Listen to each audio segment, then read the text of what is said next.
Hello and welcome back to another episode of the Physiology of Endurance Running podcast. We've just come off a fantastic interview with Dr. Simon de Waal, who is a lecturer and researcher in the physiological demands of trail running. Really, really nice guy, really, really knows his stuff. And in a space where actually there's not that much research, he's definitely one of the leaders in that space. And again, really, really cool to talk to him, come up with some really great insights. And I think this is just the start, really, of what will be a really interesting research career to follow. I'm definitely, definitely. I think you probably realize by the time you get to the end of this episode, but trail running is really, really complicated. You're so much more demands and less predictable than just running a flat marathon. And it comes as no surprise, I guess, to anyone who's running in that space. But at the same time, it does make modeling the demands of that sport really, really hard. So Simon did a great job of conveying what we do know and where we probably have some gaps in our knowledge about the demands of trail running. But I really enjoyed it. Definitely I think a top 5 interview, to be honest. Yeah, that was really good. Really, really enjoyed. Yeah, Simon talking through. It's quite nice. It went quite chronologically of his PhD journey, didn't it? Yeah. Also, still slightly blowing my mind his commute. Yeah, people will hear about that in a minute. I think also, maybe I think we talked about it, but maybe worth like re-emphasizing before people get to it that his first study, a meta-analysis, had 7 studies sort of make it through the sort of whittling down process that you do in a meta-analysis. So there's not, at the starting point, there isn't much trail running specific research. And then Simon is just Simon. He's not 20 different labs researching trail running. So really multifaceted, like you said. There's a lot more variables that impact performance. Like as much as you maybe make out that London and Valencia are different courses, realistically they're not. Like they're almost entirely flat and 26.2 miles, and you chuck in the variables you can get in a trail race, it's way bigger. And Simon's just focusing on the physiology. So we maybe touched slightly on the biomechanics and the super shoes, but there's so much more, isn't there? There's just absolutely. I mean, I nearly started asking about that at the end, but we'd already been doing an hour and 20, and I thought that's just going to get out of hand. We could spend another hour talking about nutrition and poles versus no poles. I was thinking about for the hiking sections of the course. One thing there, it was a systematic review, not a meta-analysis, because because I can hear a message from Simon coming into my inbox saying, there was a systematic review, which is subtly different to a meta-analysis. It's pretty difficult to do a meta-analysis when there's only 7 papers out there. Yeah, but yeah, really good chat. Yeah. As always, we're sponsored by SAW. We've been so the graphene vests have just there's a couple new colorways. We've both been sent one. Unfortunately, the UK weather hasn't played ball quite yet for me to actually wear it outside. But it is unbelievably light, like ridiculously light vest, really comfy. I think it looks good as well. I mean, Owain's got my vest waiting for me to pick up. He sent me a photo, and it's a work of art, isn't it? It's a work of art. It's really. It's got you. It's got you debating. Has it had you debating your London kit choice? Well, that's the thing. I had to submit that by today, Monday, the day of recording, and I hadn't tried on my vests, and I've gone SAW, but I'm going with my SAW club vest because I want to represent Ponte, and I feel like maybe I'll get a few more shouts if someone recognises it as a club vest, or I can make out that it's a Pontypridd Rodents running vest. So I've gone with that one, but still an upgrade on what I've been wearing for the last couple of marathons. So that'll be nice. Looking forward to repping the club.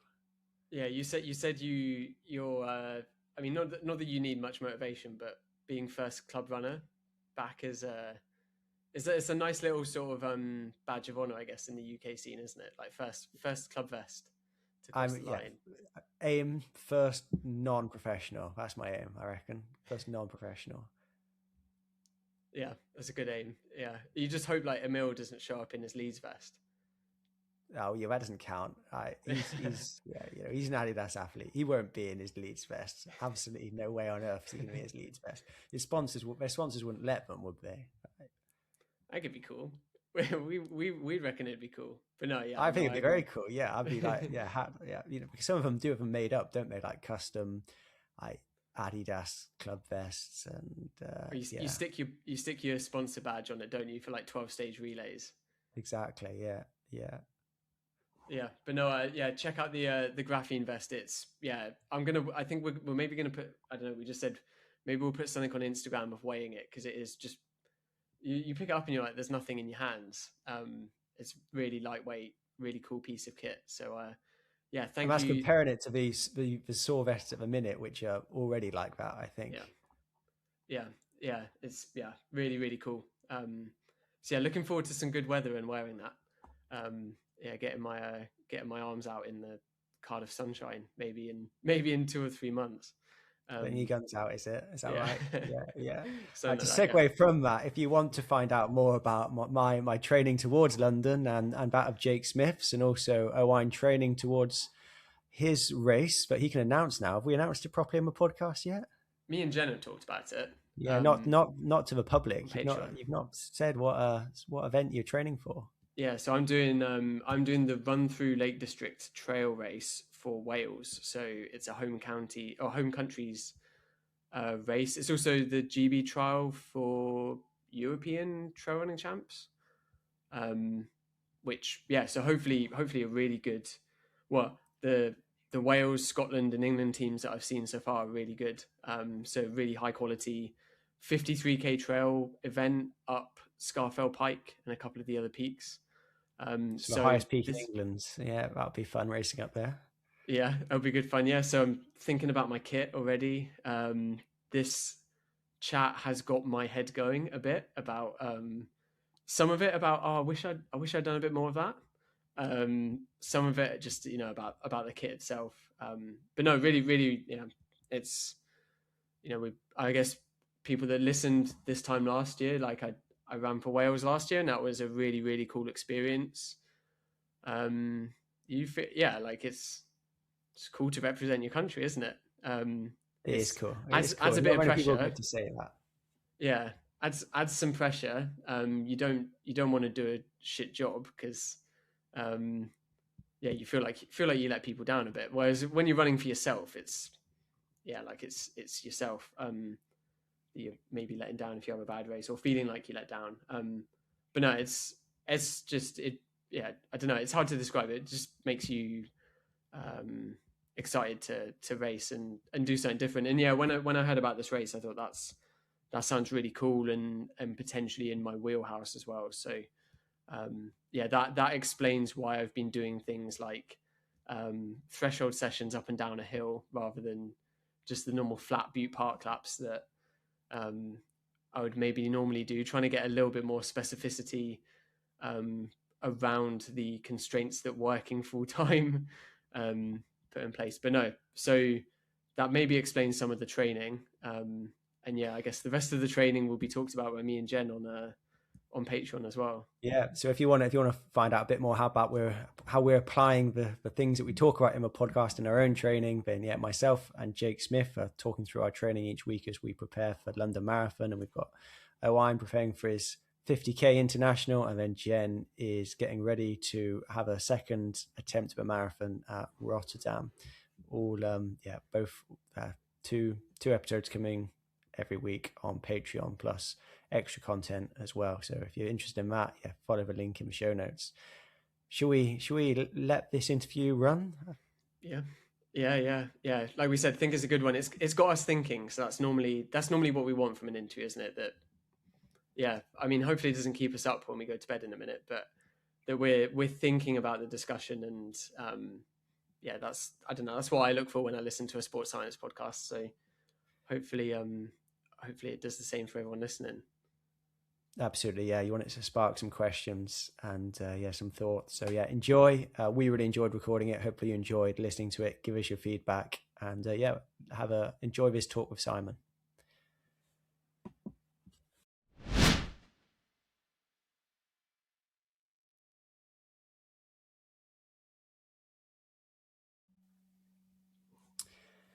So today we're very lucky to be joined by Dr. Simon de Waal of University of Gloucester, but formerly of Stellenbosch University. And Simon has done some fantastic work exploring the demands of trail running and looking at what are the differences in the performance model between trail running and running a marathon, for example, and the more traditional events on the flat and on the road. So Simon, thank you for joining us this evening. How are you doing today?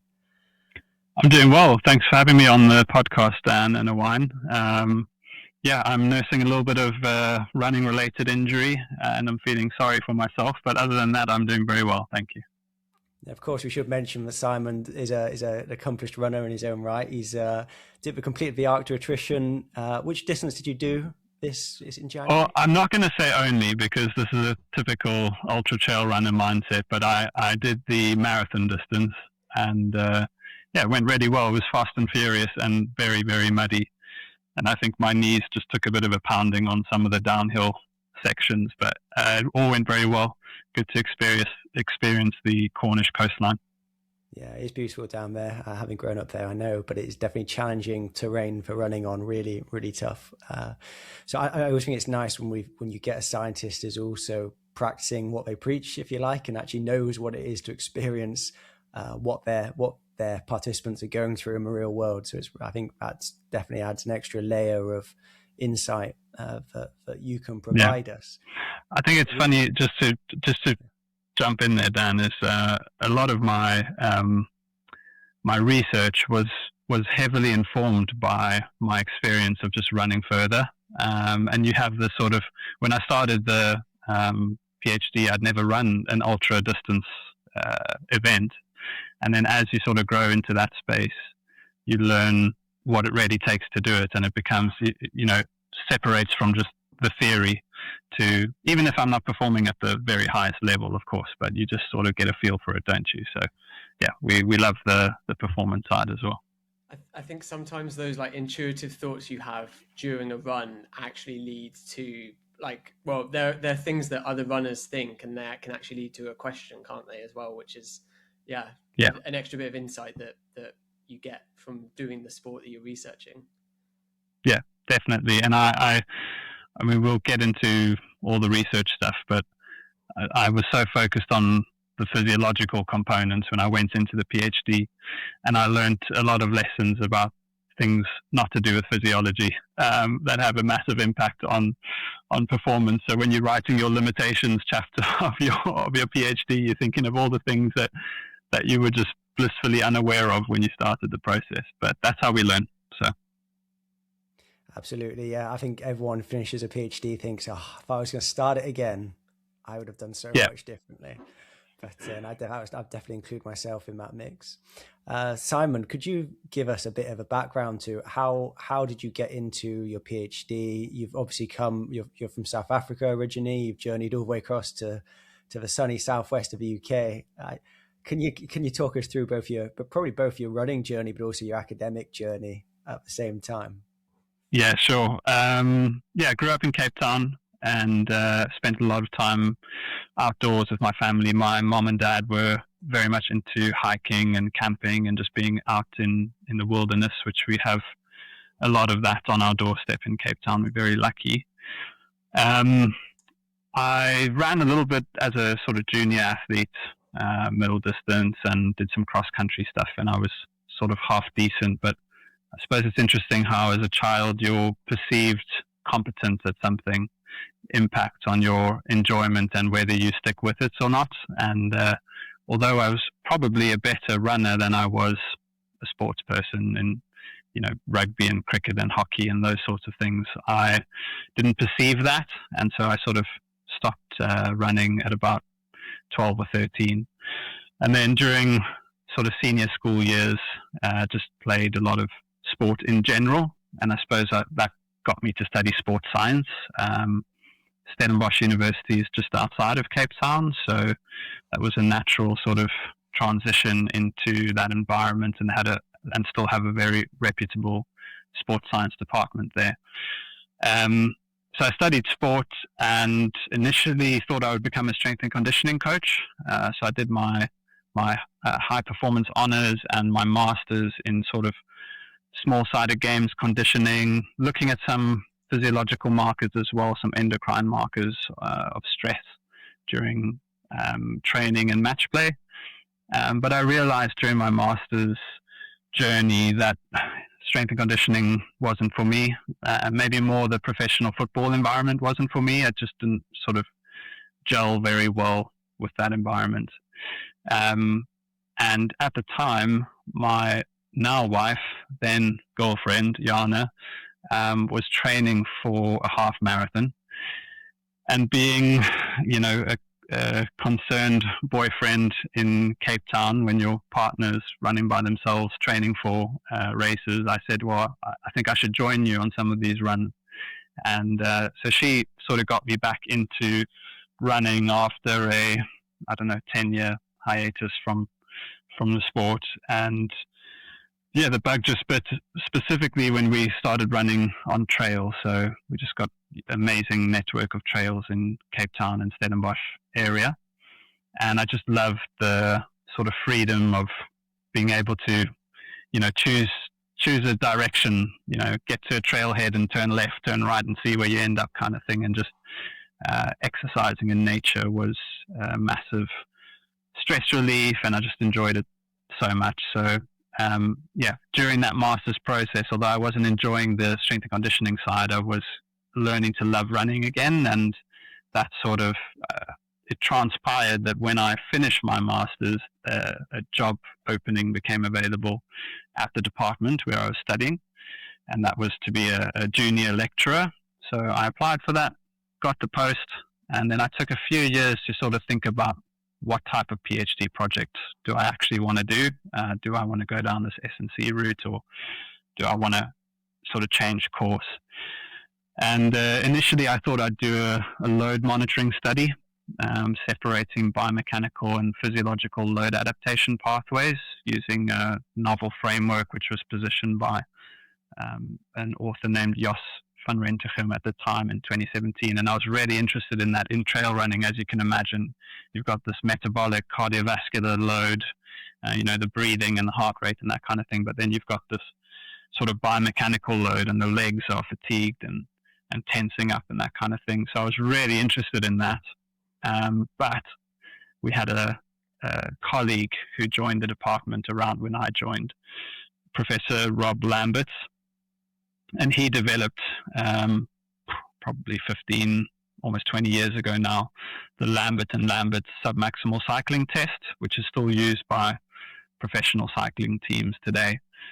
And so he was an absolute world leader in cycling exercise physiology, and we got chatting, and then together we sort of decided we'd go the more applied physiology route for my PhD. So I started there in 2021 when I still lived in Stellenbosch, and then midway through 2022 we made the decision to emigrate, to move overseas, and I was fortunate enough to get a post here at the University of Gloucestershire. So moved the whole family over, sort of restarted in Gloucester, and I thought about maybe moving my PhD over, but it just wasn't going to work really in terms of the technicalities. So basically I did, 3 to 4 years of remote PhD work, and traveled back to South Africa sort of once a year to go and collect data and work with athletes and stuff. So it was a lot, but I'm sort of grateful for the journey. There's me. I was going to say there's me worrying about maybe like slightly commuting, partway across the UK for something similar, and you're going all the way to South Africa. Yeah, they were. I mean, you'll know what it's like to work with athletes in the lab, both of you. But it's all consuming when you're doing it, and so I'd go back to South Africa for a testing block, and I'm there for 3 weeks, and it's just 9 to 5 athletes in the lab. You're there at 7 to get the med graphics or cardiopulmonary exercise tests booted up and calibrated and whatever, and then you're closing up at 6-7 p.m. and you're writing VO2 max reports and all this nonsense. But the one thing I will say, and Dan, you can probably appreciate this, I've been listening closely to recent podcasts, and being a dad of 2 young kids, when you go away and do work for like 10 or 12 hours a day, it still feels easier than being a parent around the, like, wrapped around the edges. So it was a weird one, traveling back and doing that kind of work, but a lot of fun as well. Yeah, I can definitely testify to that. I think going away for a work trip, it can be a nice break sometimes. Obviously, always look forward to going home, but of course, yeah. But definitely different demands on your time. So, what was your first study of your PhD? Yeah, so I suppose when we started, and we knew we wanted to go the physiology route, we quite early delimited the study to physiology.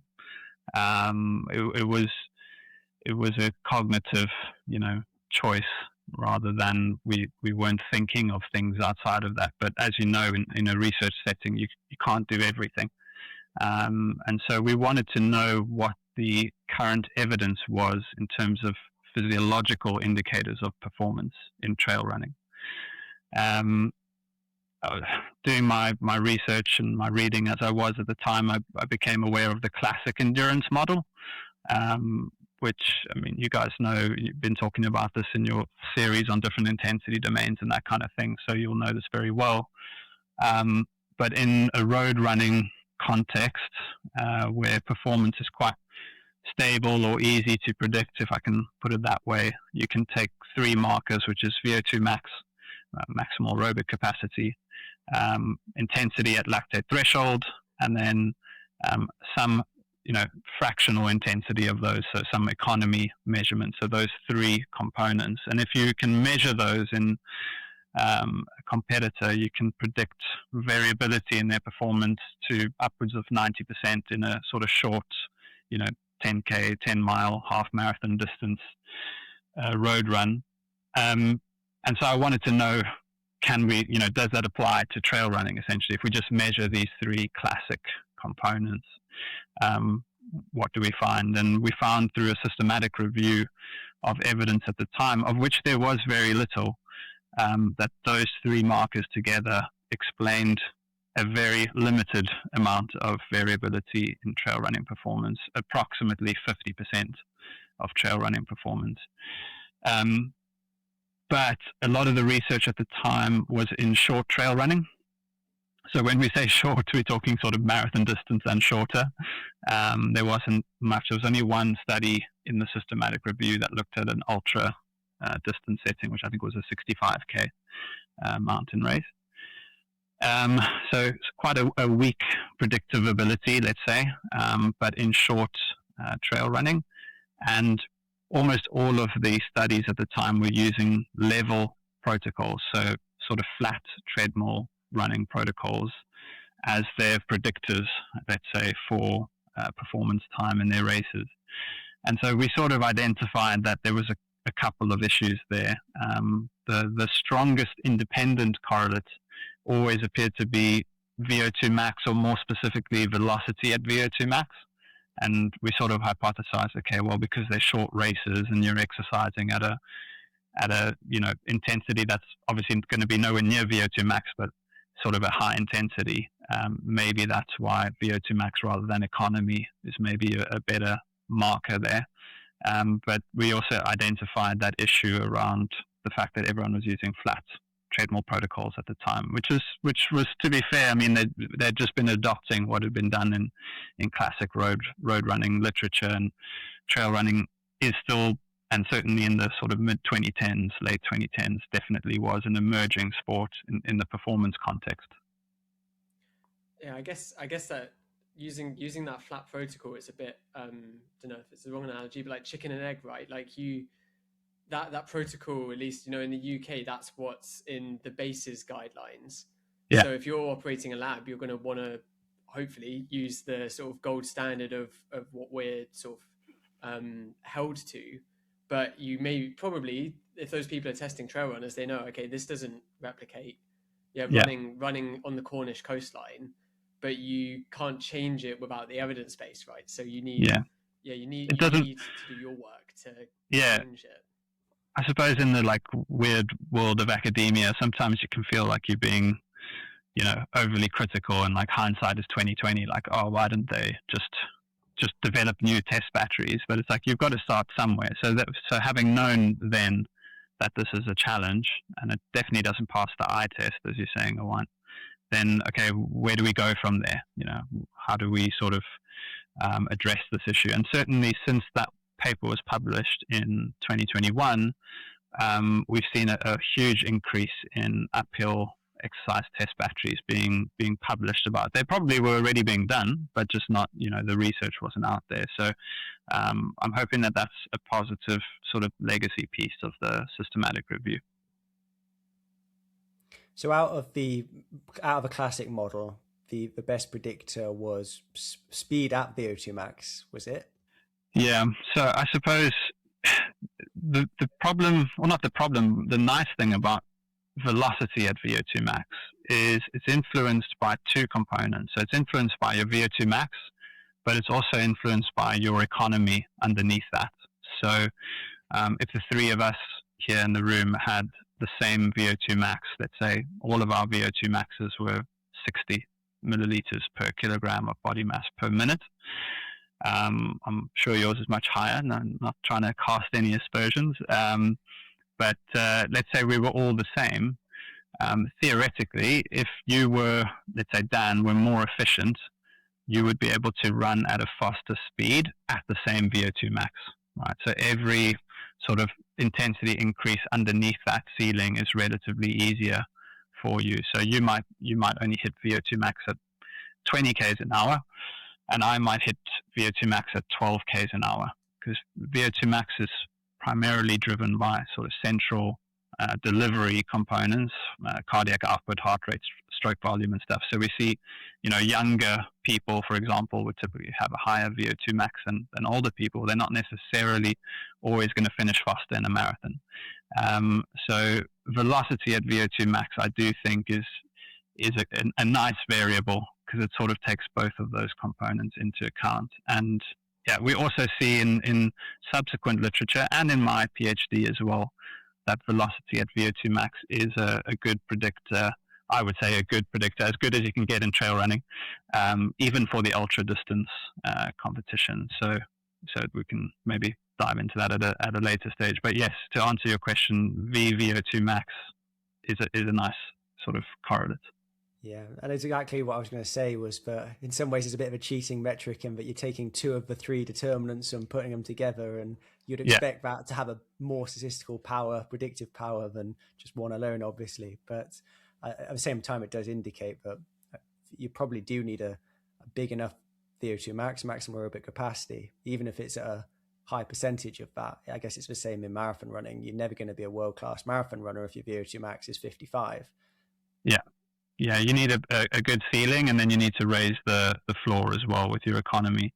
But I think an extension of this sort of classic endurance model, and the classic endurance model, as far as I know at least, and I can always be wrong on these things, so if there's any listeners out there that have better information, they should comment on your platforms. But Michael Joyner was one of the original sort of proponents, let's say, of this classic endurance model. And Joyner and Coyle published a sort of regression equation where if you plug in your VO2 max, your lactate threshold, and your running economy at a given absolute speed, then you can predict your marathon time. And I think they came up with sort of like and I don't know the exact number, but maybe like the physiological ceiling for a human being, if you take the best VO2 max ever on record and the best lactate threshold and running economy at the time, was like 1 hour 57 or something like that in the marathon. They said we can still get faster. There's still a margin to improve or whatever. That exact number, I could be wrong, but it's definitely in the mid to late 150s. I've got a feeling it was like a little bit faster, maybe like 155. 155 or something. Yeah. Somewhere in that region. Yeah, and then sort of in 2024, Professor Andy Jones published a paper called The Fourth Dimension of Endurance Performance. And it's, again, one of those things you like in the throes of your PhD, and you've measured, these three classical markers, let's say, but you haven't measured the fourth dimension at all. And Professor Andy Jones is going to ECSS, and he's publishing all about this fourth dimension. And you're thinking, oh my goodness, I haven't even done this at all. But that was the concept of physiological resilience. So in Michael Joyner's model and in athlete testing, we typically test athletes when they're fresh. In fact, we do everything that we humanly can to control their physical state. We tell them no caffeine the morning of, no alcohol the night before, drink this amount of fluid, have this much amount of carbohydrate, no heavy intensity exercise in the 48 hours before. You just try and control absolutely everything so they're physically primed to get on that treadmill. But what Professor Andy Jones learned through his work with the Nike, was it the Nike Breaking 2? Before the Ineos 159, he worked in the Nike Breaking 2 project, and they had, I can't remember who the three marathon runners were who they sort of eventually chose, but I think one was the half marathon world record holder at the time. One was Eliud Kipchoge, and there was another guy. Forgive me, you guys might know their name. Owain, you can fill us in. You can. No, I read the paper like 2 weeks ago, and I can't remember who the other two yeah. were. Yeah. The world record holder was the Eritrean, wasn't it? Yes.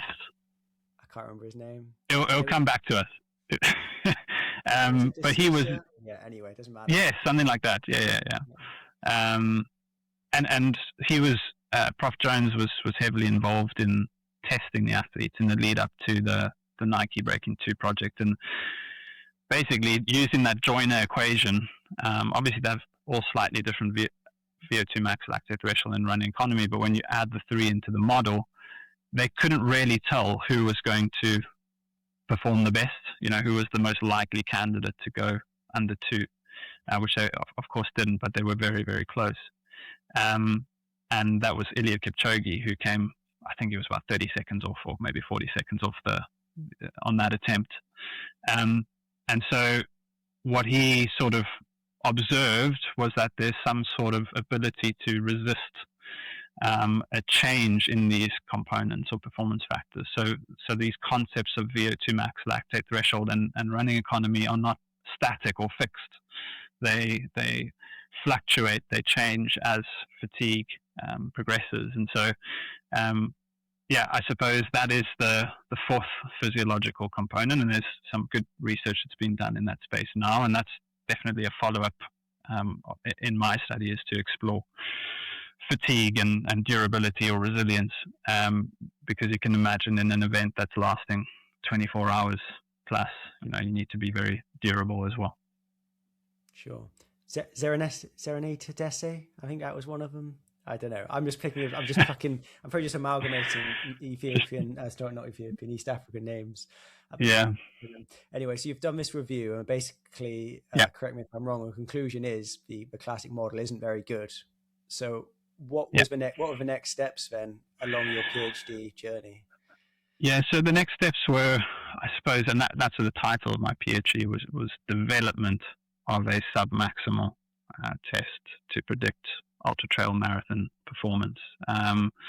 And we sort of thought at that stage, okay, well, as Owain rightly said, those tests don't seem to pass the eye test in terms of construct validity. They don't appear to be reflective of the dynamic racing demands. And there was very little done in economy. And because I was interested in ultra distance, I thought, right, well, we want to measure the things that seem to be the most representative of performance. So we kind of settled quite early into the fact that we wanted to do something submaximal, or steady state, if you will. But we weren't sure what speeds, what gradients, uphill, downhill, what's it going to look like. And a lot of these things are driven by just the environment and the constraints that you have. So it is very difficult to test runners in a downhill setting in the lab.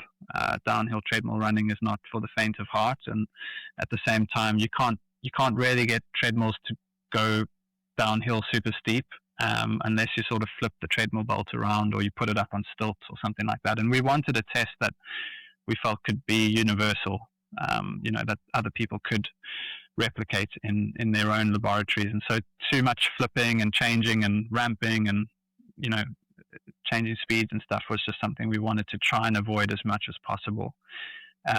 But we weren't quite sure if we wanted to look at uphill level or downhill or a combination thereof at the time. So we did a pacing analysis. We thought we'll go to real world competition and we'll see what that looks like, and hope maybe that will help to inform our test battery design. And because I was in Stellenbosch at the time, the flagship sort of ultra trail race in that area is Ultra Trail Cape Town, which is a lovely event. You guys need to go out and check it out at some point. A nice time of year to travel to Cape Town as well, sort of late November, early December. And the cost of the air tickets aren't as expensive yet, so go and give that one a thought for future race. But their flagship race was the 100K race at the time. They've since introduced a 100-miler.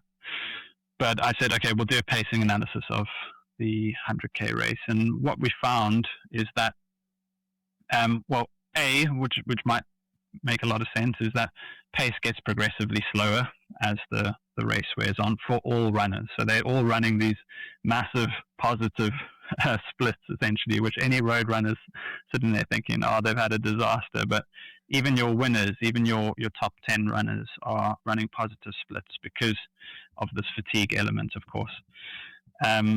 But what we found is,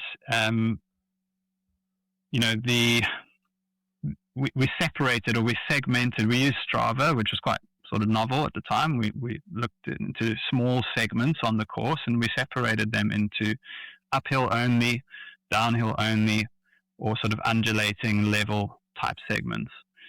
And when we went and analyzed the relationship between their performance in the uphill segments and overall race time, and their performance in downhill segments and overall race time and undulating segments, is that uphill race time or performance had a much stronger relationship with overall performance than level or downhill. Now, that goes without saying, because they spent a lot more time running uphill than they did level or downhill. So although they did a similar amount of distance of the 100K route in these three different conditions, because the metabolic cost of running uphill is so much greater, we slow down dramatically. You're hiking essentially, or later on in the race we call it death marching. You're just walking uphill essentially. And so we sort of decided, okay, well, it's not to say that undulating or downhill running aren't important, but clearly the most bang for our buck, or the most value we're going to get, let's say, is going to be exploring an uphill running condition, if the end goal is to model against performance and we don't want an overly contrived testing battery. So we sort of settled into looking at different gradients within uphill running. So we looked at 5, 10, and 25%. But then we still didn't know at what speeds are we going to test the runners. Because if I do 10 kilometers an hour at a 5% gradient, that might look like submaximal running to my lab participants. But if I do 10 kilometers an hour at 25%, then they're going to fall off the back of the treadmill, within 30 seconds. So I got a stroke of luck because I run myself and I have Strava, looking at the grade adjusted pace. I don't know, do you guys, you do a lot of flat running, so are you aware of the Owain, I'm not sure, you're more flat running as well. Do you look at grade adjusted pace, or? I do. I maybe take it, I don't know, maybe I think it's maybe gotten better over time. I know initially I sort of thought, this probably isn't right. I would say, especially if you're doing trail stuff, it definitely does. I mean, this is probably what you're going to get into. It doesn't account for the like underfoot terrain. So, while I do like a fell race, you can be coming down 25%, but it's mud and you're sliding, like you're not actually running. How sure is it underfoot? Yeah. So, but no, I do think it's a fairly useful tool. I think now. I think it's gotten a lot better. Well, yeah. So at the time, you're 100% right. It has gotten better because they just feed more data points into their model, essentially. I looked into this grade adjusted pace. I was like, where are they getting? Maybe I can choose a level gradient. 10 k's an hour, 12 k's an hour are typical for running economy calculations for sort of recreational runners. And maybe I can look at what the grade adjusted pace is. So I did a lot of digging into Strava APIs and, where did they actually come up with this model?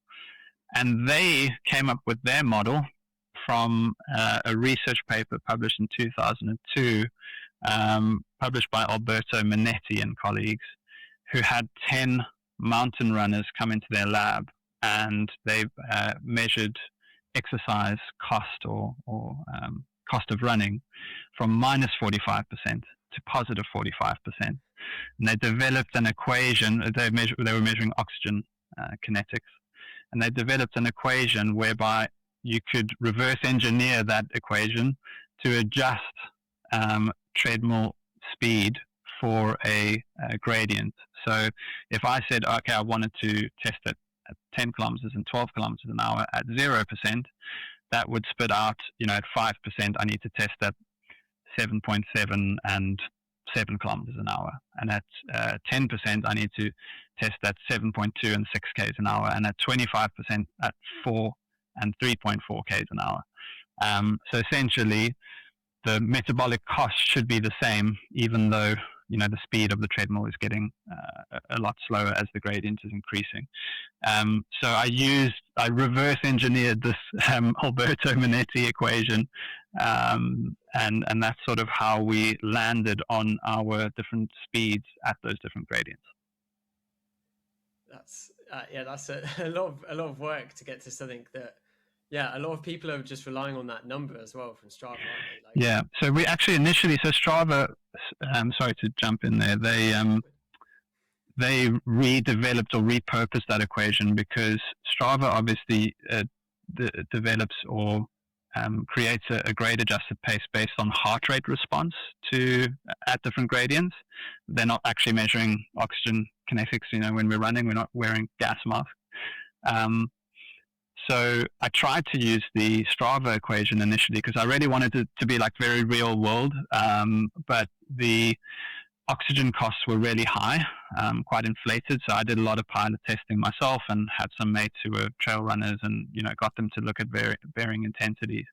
And just, small difference, like at the 10% gradient we had, one speed was, at the 5% gradient was at 7.7 k's an hour. And when I put it up to 8 k's an hour, so just a 0.3 kilometer per hour difference, it started to sort of drift into a unsustainable effort for myself and for some of my mates who were sort of recreational trail runners. So then I tried that at all the different gradients, and I generally found that I didn't like the heart rate based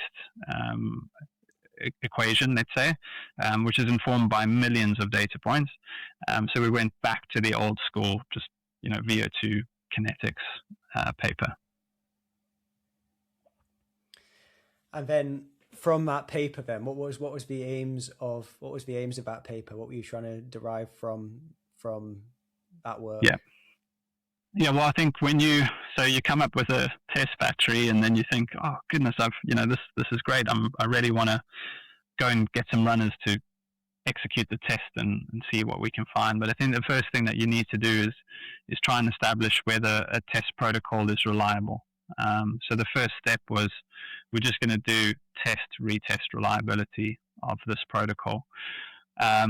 So I did all the recruitment from here in the UK, contacting mates, club captains, run crews, race organizers back in Cape Town saying, please put this notice out. I need to get guys into the lab. And they then came in.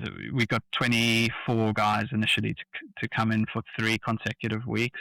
And on weeks 1 and 2, they did a VO2 max test, which was also a trail VO2 max test, which I haven't actually published at all. I mean, there's maybe a paper in there, which was developed by Shear and colleagues. And Volker was actually one of my examiners at the end of the whole PhD process. So we looked to determine the retest reliability of that test, separated by 7 days, as well as this uphill exercise test. And then in the third week, just for a little extra spiciness, I suppose, we had them come in and do the level protocol. So come in, they did a warm-up, and then they ran at 10 and 12 k's an hour, which were sort of the speeds we modeled against on a level protocol. And all of these are sort of sub-maximal. They run continuously for 5 minutes per exercise condition, or 4 minutes per condition. And then we average the oxygen uptake in the final minute when you've sort of reached a plateau or a steady state in oxygen uptake. And the retest reliability of our protocol was, I would say, generally quite good. You know, it wasn't perfect, and these things never really are. You can measure the intra-class correlation, which we did, and we had ranging from moderate to excellent, you know, across different measures of economy. So we took heart rate, and then percentage of heart rate max, VO2, so oxygen uptake in milliliters per kilogram per minute, and then percentage of VO2 max as well, and then running economy, which is milliliters of oxygen uptake per kilogram of body mass per kilometer, so per distance traveled rather than by time, and sort of found generally, you know, acceptable reliability across the board. The one variable that wasn't very reliable was RPE, rating of perceived exertion, and we put this down to the sort of dual component nature of perceived exertion. So a lot of the runners, I was sort of holding up an RPE chart, as you do, and they weren't quite sure whether they were gauging that on the sort of metabolic cardiorespiratory demand or the leg exertion. One of the guys actually was trying to communicate this to me. He said, in my legs or in my chest, was his question, which was a really nice sort of aptly summarized, you know, sort of phrase for how challenging that was for them, because of course you're going from running at 7-8 kilometers an hour to walking at 3.4 k's an hour on a 25% gradient. So I think RPE was one which was sort of not very reliable. We also had the challenge of, and this is sort of my fault, I guess, that when they first came in, I instructed them to run to comfort. So in trail running, there's I mean, trail runners won't like me saying this, but there is a lot of walking in trail running. And so when I said to the runners, run to comfort, it took some of them a while to settle into a running or walking gait within the discrete phase of the test that they were in. So you might have gone from 10% at 6 k's an hour to 25% at 3.4 k's an hour.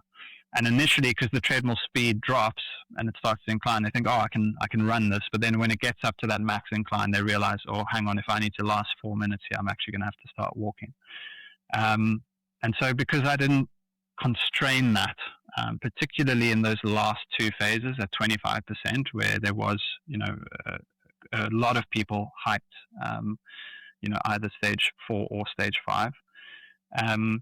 And I didn't control that. Then when they came in for the retest, I said to them they have to do the whole stage with the gait that they finished in on the previous one, and I obviously kept detailed notes of that. So there, I think there's some, you know, challenges with sort of VO2 kinetics and how long that takes to respond in a relatively short window of 4 minutes, which might have taken some of our reliability markers from like excellent to good, let's say, but they were still pretty good. And the general typical error of the measures was within the 2 to 4% sort of range, which is typically accepted as okay. You know, normal daily fluctuation or variability in these markers. So we established that the test was sort of adequate in terms of its reliability. Of course, if you are then doing an intervention where you're trying to improve or change, you know, have some effect on someone's economy, you need to exceed the typical error, or what we call smallest worthwhile change, to know that you've had a positive effect rather than it's just down to some sort of error on the day. So we've advised through our paper that you're probably looking at about 3% on average across these markers. But probably I think the most interesting finding of that study was the fact that as the gradient increased, so from 5% to 10% and then to 25% at the end, the relationship between exercise economy or running economy and level running economy got worse and worse. So stages 1, 2, and 4, which were 5%, and then the slower 10% speed and the slower 25% speed, were modeled against 10 kilometers an hour on a level treadmill using the Minetti equation. And stages 3 and 5, which were 10% at a faster speed and 25% at a faster speed, were modeled against a 12 kilometer an hour speed. And for both of those speeds, when you got into the 25% gradient, there was no relationship between exercise economy. So this sort of told us, if you reflect back on the first paper, the systematic review, that some of our initial concerns around the fact that everything was being modeled around these level protocols were valid, in a sense of, okay, well, you can measure level running economy, but it's not going to tell you anything about uphill running economy, particularly when you get into steeper gradients, essentially. Yeah, that's really interesting and really important. And as you alluded to earlier, Simon, I don't do much hill running. It's I'm very much spoiled by having a canal by my house, and I run out and back along that canal a lot. I did 32k out and back along that canal today. But I do have noticed that when I have gone and jumped on a treadmill incline or suddenly done some hill stuff, that just don't feel like I'm very efficient moving up a gradient. But actually, if I do more hill running, the more efficient I become. And yeah. I think certainly a couple of summers ago, I spent a lot of time running on the hills by me, and my same 16k loop I'd be running faster for a similar heart rate. I don't think it was to do with fitness. I think it was just about becoming more efficient on the hills. One of the things that Alberto Minetti found, and it's been shown again by subsequent researchers, is that when you hit a 15% gradient, it's sort of like, I don't like magic numbers in general, but it's sort of a magic number in uphill exercise economy, the specific gradient of 15%, whereby the metabolic cost of exercise increases as a sort of fraction of increasing slope up to 15%. And then once you hit 15%, it increases directly proportionally to slope. And what happens when you hit this 15% gradient is you lose what's called the pendulum effect in running, which makes someone like yourself so efficient when you run on a flat surface, where your limbs, your arms and your legs are serving to transfer your body mass forward, and they're sort of saving energy. So the ATP demand is less on the muscles themselves because of this pendulum effect. Now, what happens when you get to 15% specifically is this pendulum effect disappears entirely, and so the work becomes a lot more concentrically driven. So concentric muscle actions take over. You've got a much greater duty factor, which means you spend more time on the ground relative, to your total gait cycle. You get relative more type 2 muscle fiber contribution, which of course are less efficient. And so the entire sort of metabolic profile of running shifts, and this is even when you are running, by the way. So running above 15% gradient, it essentially does not reflect running anymore metabolically. All of that elastic energy return that we rely on to be such efficient marathon and distance runners is essentially negated. So some researchers found that trail runners elicit higher VO2 responses in VO2 max tests when using incline protocols than level protocols. And I think there is something about sort of total muscle mass that's maybe involved there when you start shifting that mass uphill. But, some people are speculating that trail runners are specifically metabolically adapted to uphill, uphill conditions, which of course makes sense in terms of the specificity of their training as well. Yeah, and I think that anyone who's gone and run up a hill who's not used to it will know that you can feel much more peripheral fatigue versus the central cardiovascular fatigue. I can be running up a hill, my heart rate isn't very high, but you can't necessarily feel the increased muscle fiber recruitment, but indirectly you can feel that fatigue associated with it. And the only other thing I was going to add there is I've definitely seen a paper that's looked at the effects of super shoes on running economy on the flat versus uphill. Yeah. And if you put it on an incline, then you get less of a return from the shoe due to all of those factors you've mentioned there. You're having less of this eccentric loading, less energy return, much more time on the ground, and so you can't recycle energy as effectively. If your Achilles is not going to be having any as nearly as much input on that ability to recycle energy. Yeah, and we've probably read the same paper, and they didn't even look at very steep gradients, mind you. The one that I'm thinking of, it might have been, I don't know, 3% or 6% maybe. It really wasn't. I mean, we're talking 25% in my study, right? But the rigid plate in the shoe, in super shoes, essentially stops bending of the foot, and you've got when you're running uphill, you're essentially always landing on your toes, and so in the sort of ball of your foot, you've got something called the windlass mechanism, which is essentially an elastic energy storage mechanism across your big toe, let's say.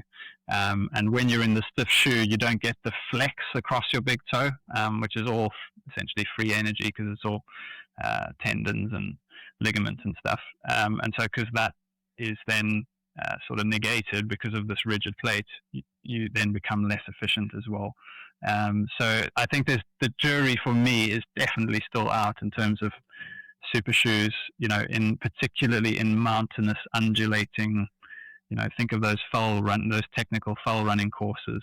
I'm not sure whether you're going to get a massive benefit there, but that's besides the point. That's a future research study. I was going to say that's another PhD, right? Is super shoe impact in I mean, if you believe the marketing, there's some impact, but whether there is in reality, I was going to ask, I guess, maybe thinking with an applied perspective, how would you go about sort of improving it? Like, I assume you'd want to then improve the runner's economy at that 25% gradient.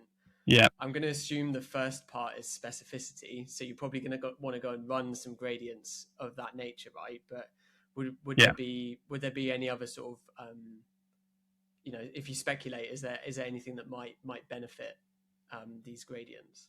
Yeah, well, I think what is clear through our research is that when you choose to run, the metabolic cost is much higher. So when we compared, it was actually quite interesting because when I instructed the runners to run to comfort, of course, what happened is that the more robust runners, the fitter runners, were running the uphill, the steep uphill gradients, and the sort of less fit guys were walking. And so as it transpired, some of our very best runners, and some of these guys represented South Africa, World Trail Championships, for example, actually had a higher VO2 at 25% gradients than some of our less fit runners, purely by the fact that they were trying to or maintaining a running gait profile.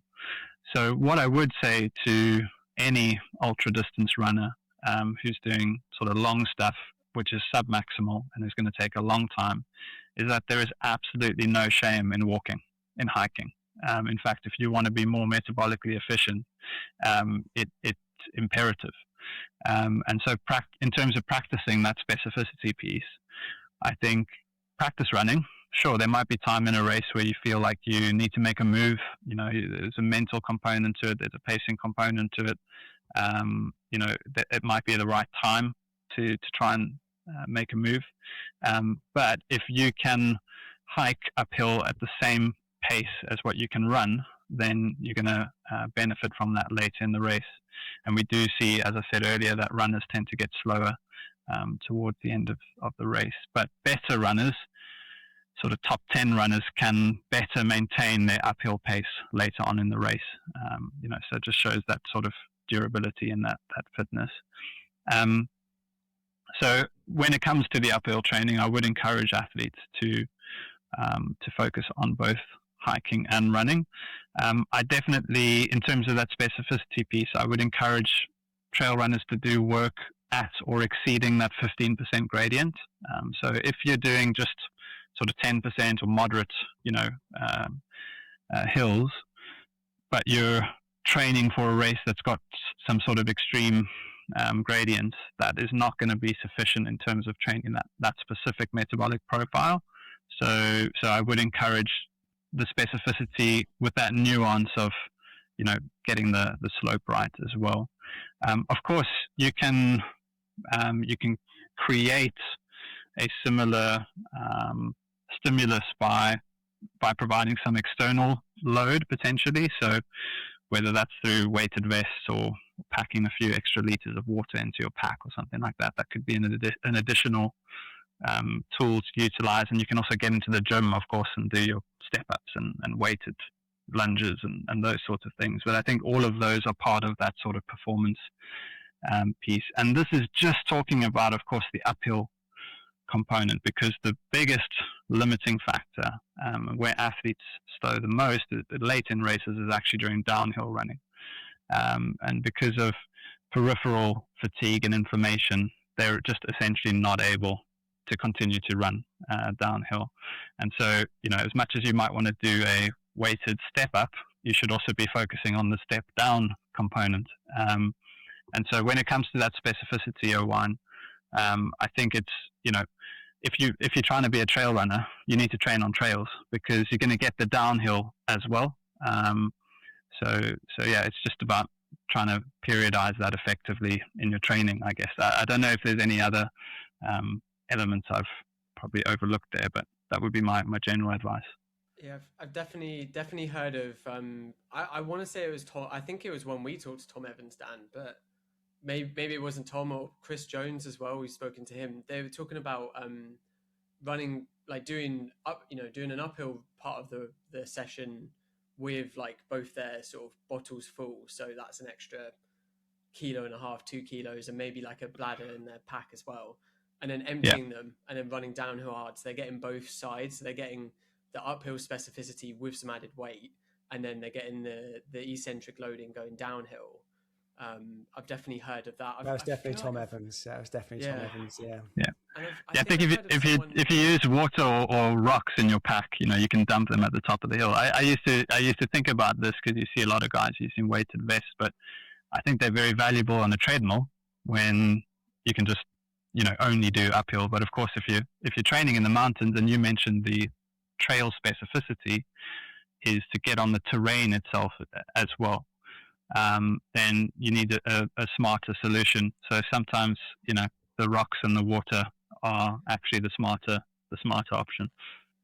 I was gonna say, I think I've heard someone else as well, like just doing the downhill. They just wanted the eccentric loading, just doing the downhill and then jumping on a cable car and going back up.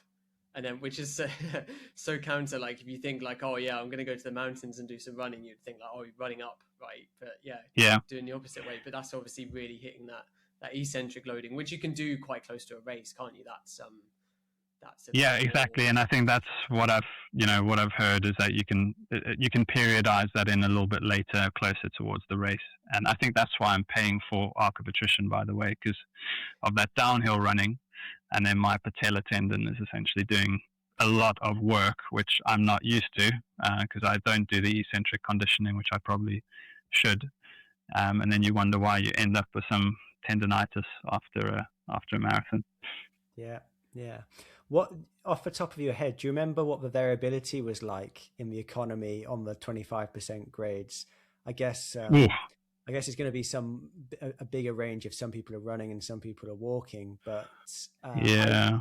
I would hypothesize that it would be a tighter compared to overground, flat running, where Yeah. some people have got super elastic Achilles tendons and are really reactive and really have got short ground contact times. Other people do not have those properties. Yeah, I don't know it off the top of my head. I'm sure you're right, but I do have my PhD open somewhere here in the background, so I can probably give you these numbers if you give me just 1 second. I've pulled it up here. So running economy. So again, this is so stages 1, 2, and 4. Let's take those are your 10 kilometer per hour equivalents.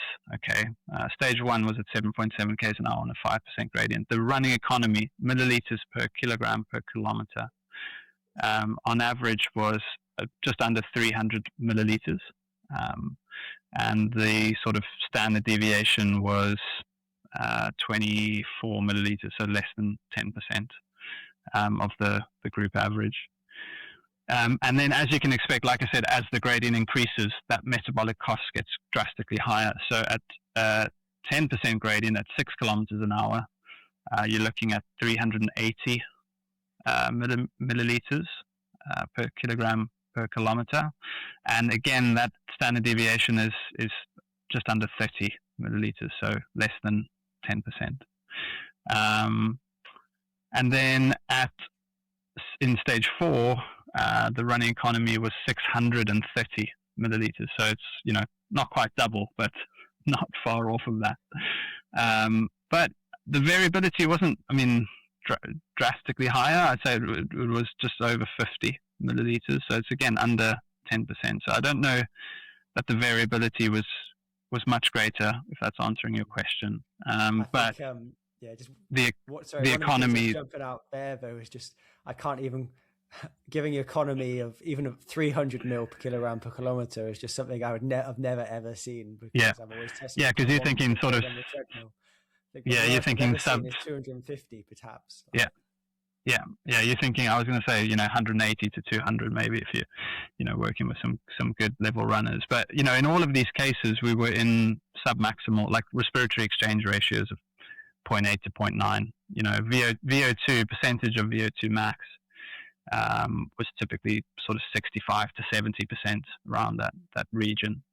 Heart rate max up to about 80% of heart rate max. So, we were satisfied, for most athletes, I would say that it was sort of submaximal. Of course, some athletes are going to struggle more than others. And this is why typically the percentage of VO2 max and the percentage of heart rate max were better predictors of performance. So when we went into our sort of last study, we then had runners go and actually run the race, and then we executed this battery. And we found that percentage of VO2 max, which then takes into account their ceiling, of course, but also how hard or what the oxygen uptake was relative to that. So you're getting sort of that efficiency component in as well. Of course, you can take it as an absolute value. You mentioned the value of 200 or up to 250 milliliters per kilogram per kilometer in economy. But my sort of hypothesis with the oxygen cost was that the runners that I'm modeled for are very different in terms of their profile. Some of them are quite young, maybe they've done 1 or 2 ultras. Some of them have done 20 plus ultras, and are very experienced. Some are much older. And so all of these things impact on, genetic components vary. And so instead of looking at an absolute number, which I felt, gives us some value, maybe if we've got a very homogeneous group, but when you've got such a variable group, I thought the percentage of VO2 max and percentage of heart rate max are very telling, because they sort of told us how hard is it for the person, essentially. And so we found that percentage of VO2 max, particularly in the harder stages, so stages 3 and 5, where respiratory exchange ratio was about 0.9. That I can't say predicted, but that sort of the variability in that marker explained almost 70% of variability in race time, which in our study was the exact same number as VO2 max. So that old school, now I can call it old school marker, VO2 max, which we know is such a valuable marker.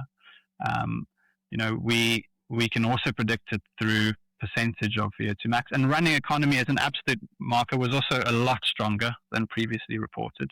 So it's not like it wasn't a strong correlate. It was sort of up to about R of 0.78 for your researchers who want to interpret that. But the take home from that was, if you're going to use percentage of VO2 max, then of course you still need to do a VO2 max test. So sort of one of the take homes of my study was that I would recommend, VO2 max doesn't fluctuate massively. So what you could do is some early season uphill VO2 max testing to set that ceiling if you're satisfied that you've got a sort of accurate result. And then you can use your submaximal economy as your tracking variable. Of course, our test is 25 minutes. It's all submaximal. And so you could do that in the week of competition, where you might not do, retest something like a VO2 max. And so it's potentially got good utility as a monitoring and tracking tool. And of course, if you then put an intervention in, as Owain has asked about, to improve on economy, you can then see whether your changes in economy are also driving an improvement in race performance, essentially. Yeah, that's really cool, like as a takeaway. And I guess, would you, when we test in the lab, we do we do a submax test. So I think we do like 5-minute stages, right, Dan, at least, like when we were testing in the lab. And then a separate VO2 max test. Would you sort of recommend something similar? So do the submaximal battery, jump off the treadmill for a little bit, and then VO2 max test. And I assume you're probably going to say a VO2 max test with a gradient rather than speed. Yeah. So 3 to 5 minute stages are, it's one of those things. There's a great paper, great sort of review paper by Barnes and Kilding, which was published in 2015 on exercise economy for running, and they look at everything that was published up until that date. And of course, you want the stage to be long enough that you get up to a steady state, but not too long that there's oxygen drift or peripheral fatigue or whatever that else might come into your measurement. So we settled on 4-minute stages because we didn't want runners to be there for too long, essentially. But I think 4 or 5-minute stages would probably be sufficient. I would highly recommend testing at the gradients specific to the race.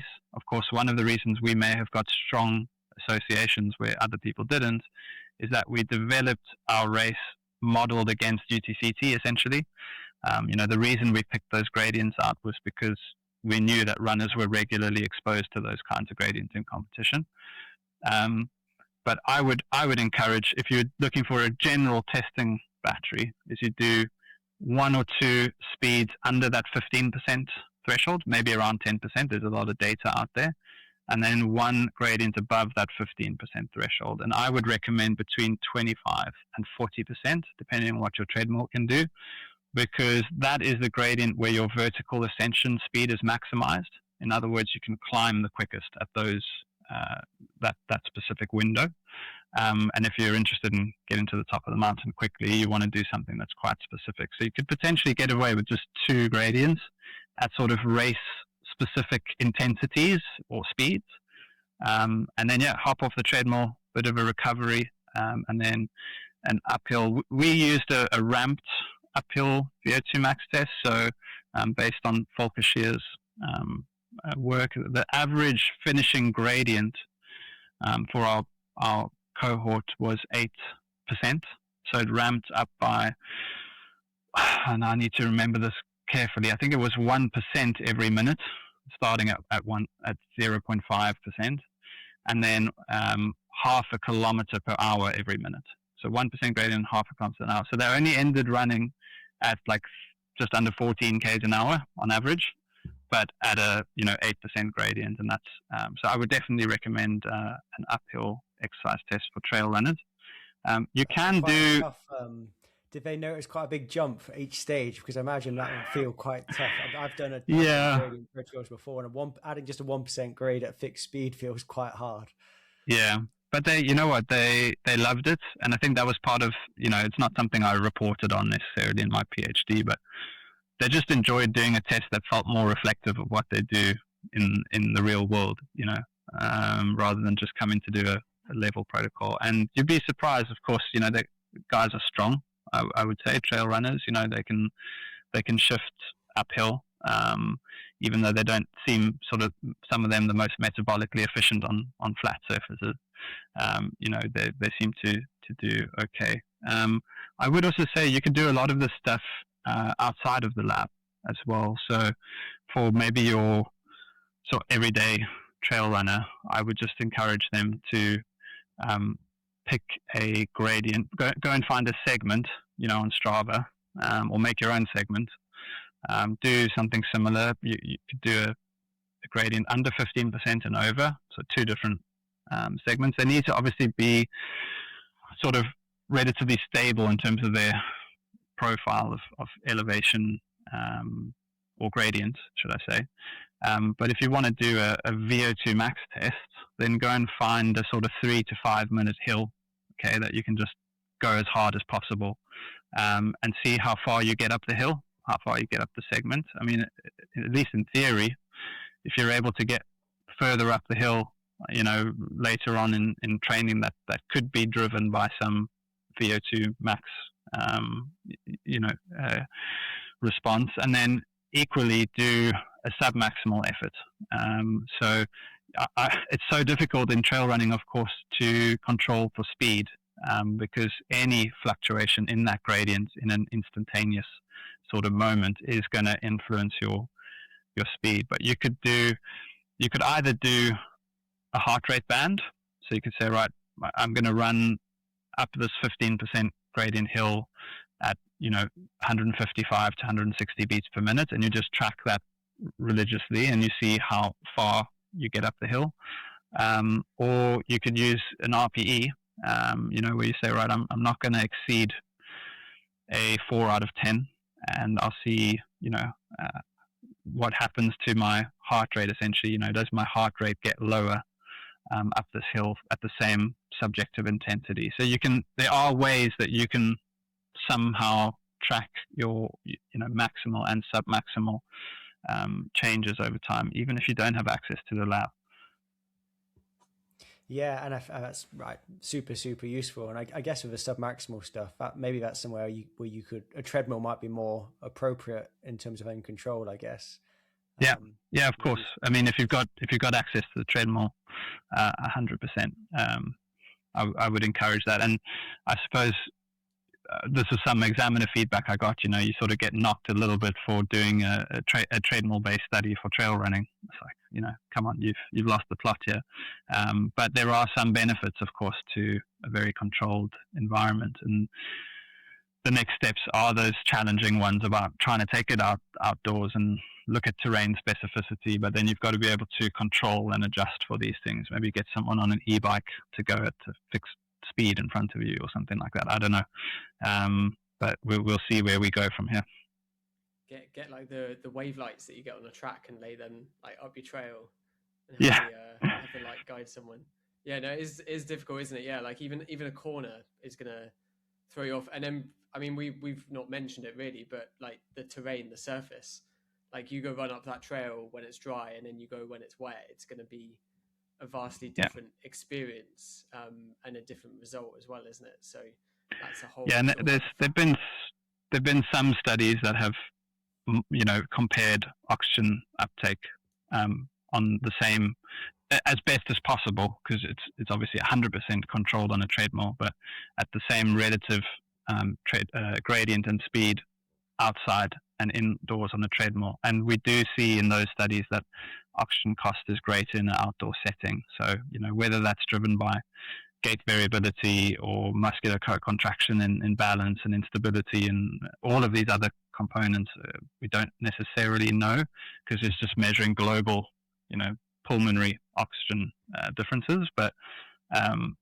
there's definitely a need to to take these kinds of things outdoors into the real world, but we shouldn't throw the baby out with the bathwater. I think, as Dan has rightfully said, you can certainly use indoor settings to train as well. I know you guys mentioned Tom Evans. I mean, he does quite a considerable amount of treadmill runs as well. So there's definitely an application for that. Did you say you said at the start that the classical model can explain about 90% of the variance in flat running performance? Did you say what did you run that same analysis for your test that you established? Yeah, so we didn't measure lactate. So that was just, again, we felt like another thing to ask of our participants, and I had to sort of pay for everything in the lab and costs of disposables and things like that. So we only ended up looking at sort of heart rate, oxygen, and ratings of exertion. So we didn't have the three components. We did build a sort of just a linear model using some of our uphill economy data. And yeah, like I said, it wasn't like if you add, so again, the challenge of our test is that a lot of the markers are measuring the same kind of thing, aren't they? I mean, they're all measuring economy. So if you're going to add in your 5% gradient economy and your 10% gradient economy, you've got to consider that at least some of your efficiency at 10% is explained by your efficiency at 5%. And we know that sort of drastically changes as it gets very steep. But there wasn't a lot of logic in sort of doing like a stepwise multiple regression or something like that. So we just took individual markers and we made linear regression. Like I said, those percentage of VO2 max could explain just north of 70% of variation in performance. Now, what is very important there, and we go back to sports science year one, is that correlation does not mean causation, right?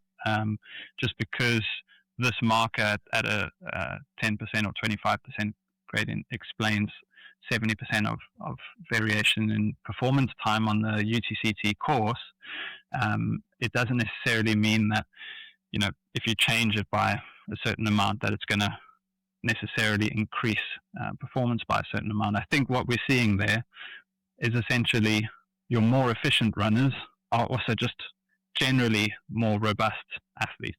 And a lot of the sort of economy changes that you would get in a more economical runner over time, we also observe other positive adaptations, peripheral adaptations, durability, ability to resist mechanical fatigue, for example. And maybe just to throw in there, if you're a little bit confused listening to this, is that in the final paper, we did control for the gait type in those steeper gradients, because I had realized that when I told people to run to comfort, that we'd get quite a lot of variability. So every runner in our final study, we had 19 runners come in, did running at 3.4 k's an hour and walking at 4 k's an hour. So we sort of controlled for those sorts of things. So at least when I was comparing a runner who finished towards the front of the race to one who finished towards the back of the race, we measured the same context in terms of their metabolic demand of the treadmill stage, if you will. Much stronger than previously reported, and probably also reflective of the fact that we do a lot more, even though the distances are the same, we spend a lot more time in competition doing uphill running than we do downhill or level. You must think that having some sort of threshold marker is only going to strengthen that model as well, because as we all know, like 90% of VO2 max for one athlete might be well above their second threshold, or it might be just below if you're extremely fit. I think if you were working with like a specific athlete and you wanted some more nuanced information, then having first and second lactate thresholds or ventilatory thresholds or those kinds of things could be quite valuable. But because in our study we wanted as heterogeneous, if that's the right word, as different as possible. When you're doing correlations, you want people on high ends and low ends, I guess. Absolutely. And so we make it a very challenging job if you've got a very similar population to try and come up with yeah. a predictive model. Yeah, absolutely. Yeah. The other thing I was going to note was I know you've only measured the uphill portion of a race, and justifiably as well, but I wonder if there's anything in the fact that if you're more efficient doing the uphill work, then you've probably spent more time training uphill, and naturally that means you've probably done more downhill running as well anyway, just so you are going to be you are maybe more conditioned for that downhill portion of a race. Yeah, unless you're doing the cable car route like Owain suggested, and you only ever went down on the cable car. Yeah, but exactly that. I mean, get to the end of the PhD, and basically the take home is, if you're a trail runner, do lots of trail running, and that's a pretty good start, I think. I was gonna, I guess, maybe last question from me. Do you think in 10 years' time, you're going to be seeing, a PhD or a presentation suggesting an entirely separate sort of performance model for trail running? Do you think it would get that far, or do you think it will be a bit of a blend? Yeah, I do actually.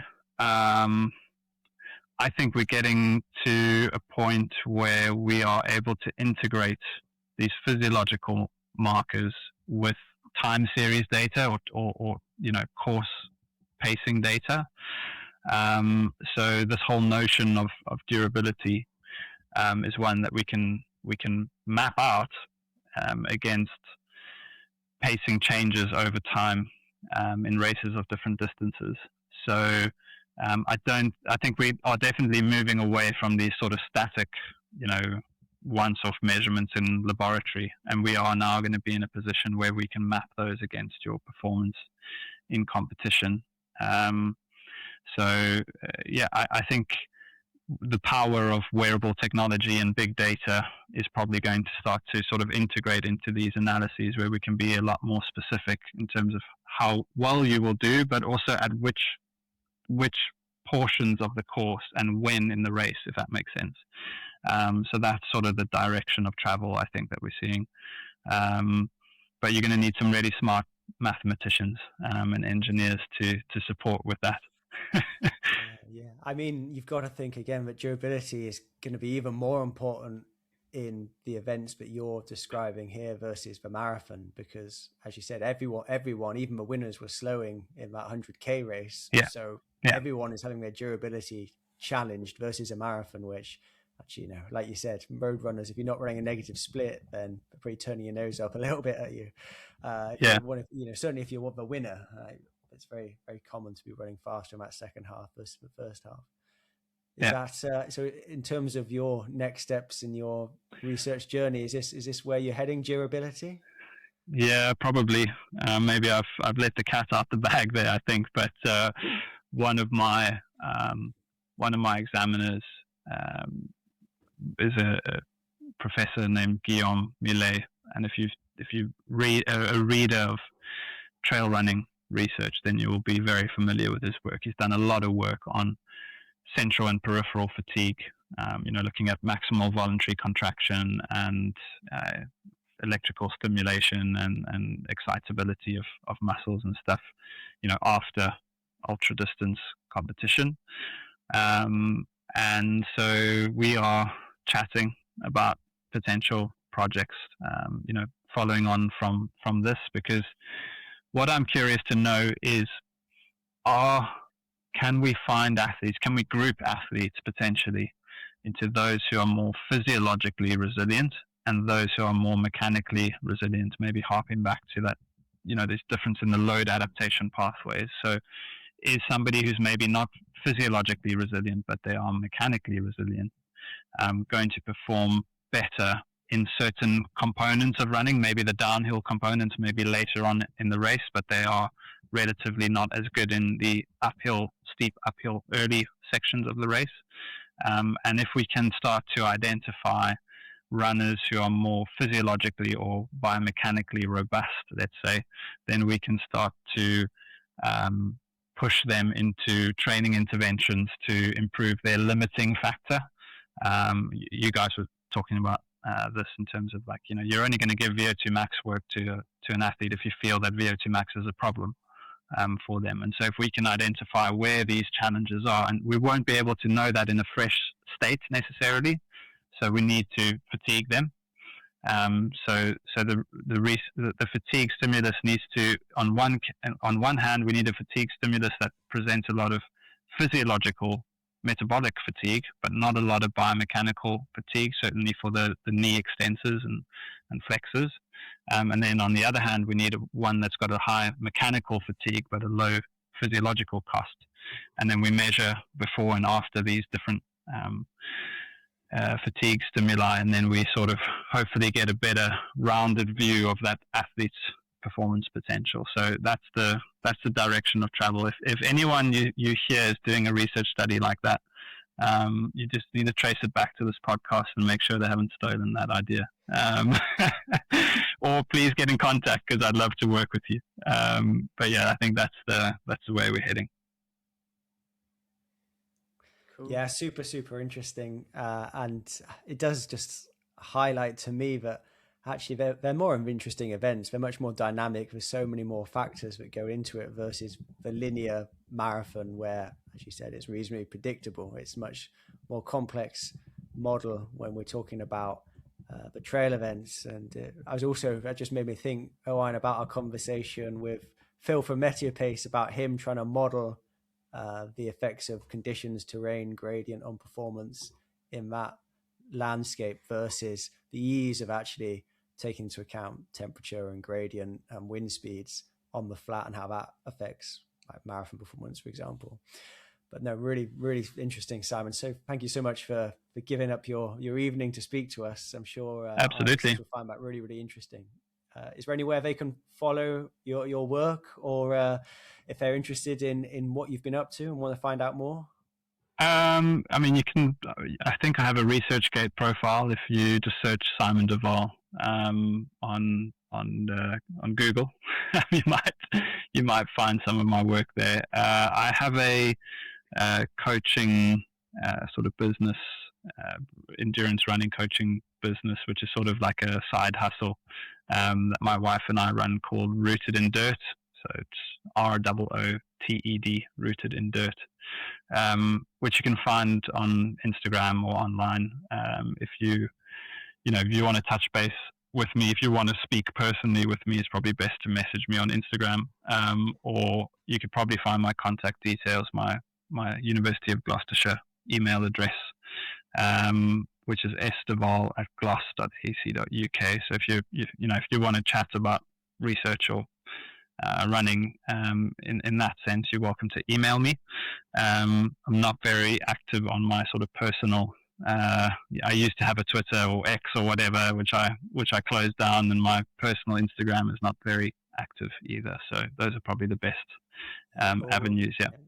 Thanks. Well, we'll certainly link those papers in the show notes of this if you want to read more about you. We can find add in that information there too. Thanks again, Simon, for giving up your time. Really interesting to talk to you. Thanks, guys. Lovely to talk to you. Thanks for having me on.